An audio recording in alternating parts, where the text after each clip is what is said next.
Sam, you go first. Hi, Arne. What are your thoughts on that?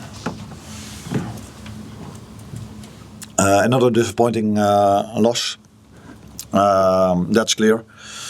Another game similar to the Palace game, although the game was completely different because the playing style of both teams are completely different, but not similar to the Palace game, where in the first half I think we played not our best football, but still were able to create 3 big chances.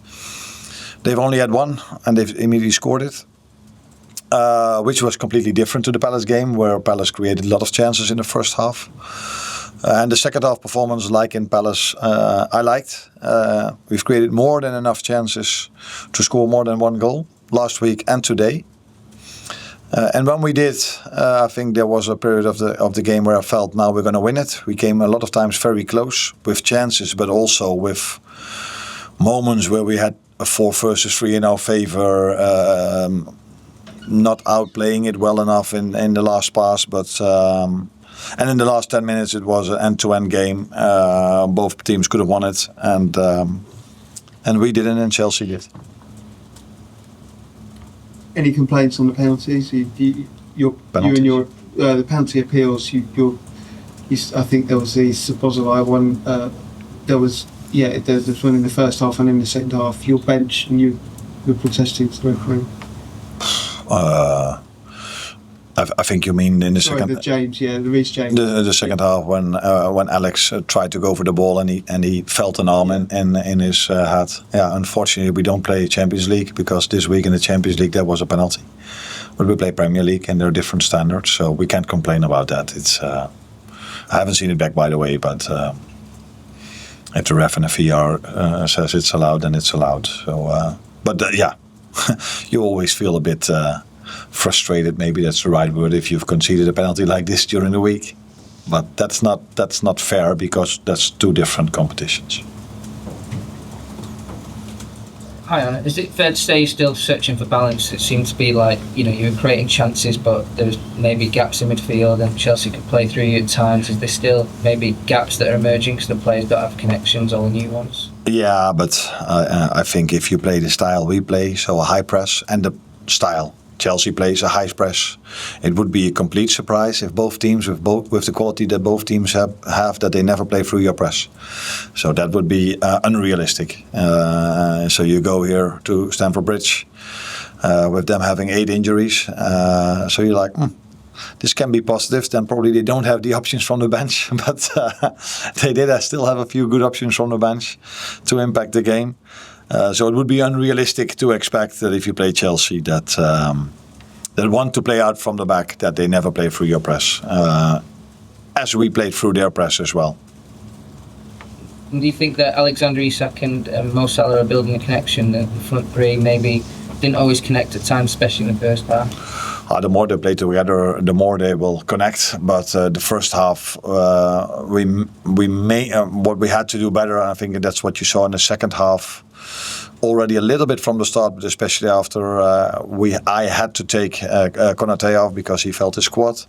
When Ryan started to play in that position, we were able to get our attackers much more in promising situations, much more than the first half. So for me, it wasn't the disconnection or the time we need for the forwards to do better. I think the first half was mainly that we had to do better in build-up. And that's what we did more and more in the second half. And that's why we created also so many good moments, chances, and moments that we could have created much more.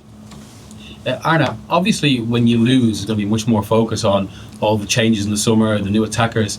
But I mean, how close do you have this team to what you wanted, to your ideal image of it?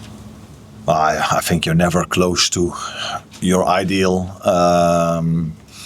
You have to work really hard to reach a certain level, and then it's very hard in football because you also play against very good teams to keep that level in going. And what I mean with that is consistency. So, but it's clear that we had our changes in the summer. Players came in different moments. Last week there's hardly been any training time, and still we need to try to bring these players in. And if the result would have been better today with a draw or a win, which was both possible. I don't say we deserved it. A draw we definitely deserved, but then we would have had a great start to the season if you take into account everything that what happened in the summer in Liverpool. Can you tell us what happened to Konate, and is it a big injury? I don't know if it's a big injury, but what I do know is that he limped. Is that the right English word? A little bit. And when I asked him, he said, "Yeah, I feel my quad a little bit." I said, "Okay." But then for me, all alarm bells go off because in another sprint, then you never know if that is going to go good. Is that the way to say it? So it was already also a substitution that I had in mind, maybe for a few minutes later or a little bit later, because the right centre back had a lot of ball possession, and we needed to create from that position, and we all know that Ryan is quite good in that. So yeah, it might be okay that he went off early enough. But it was clear that I had to take him off because he was limping. One here, then last one here. Hi Arne. Talking about your defense, Konate and Van Dijk obviously have been playing very much on these games you guys have.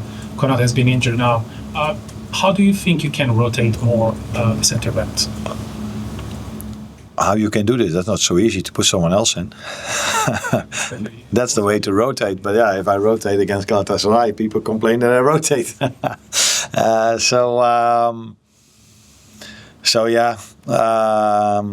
It is a risk of playing.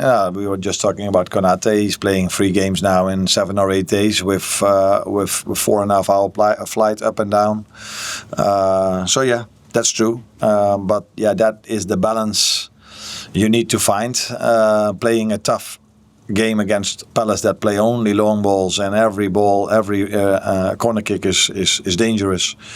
So you need long and strong defenders. And I think if you play Chelsea away, you also need 2 centre backs. But when we were 0-0 down, I took the risk, if you want to call it like this, to play with a midfielder as a centre back.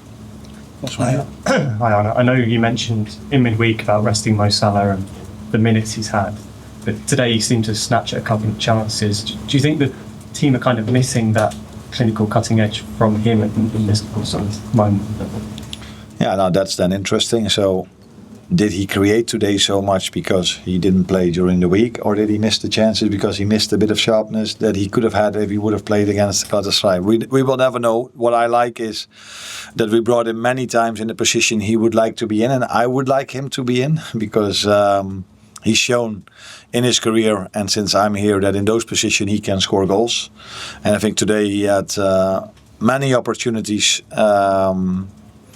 to do what he's done so often. But yeah, he's a human being, and it's not like every chance he gets is always a goal. We feel sometimes it is because what he's done last season and so many times. But yeah, he can also have a game where he has where he has chances and a lot of times in promising positions and don't have a goal or an assist. Thank you, everyone. Thank you.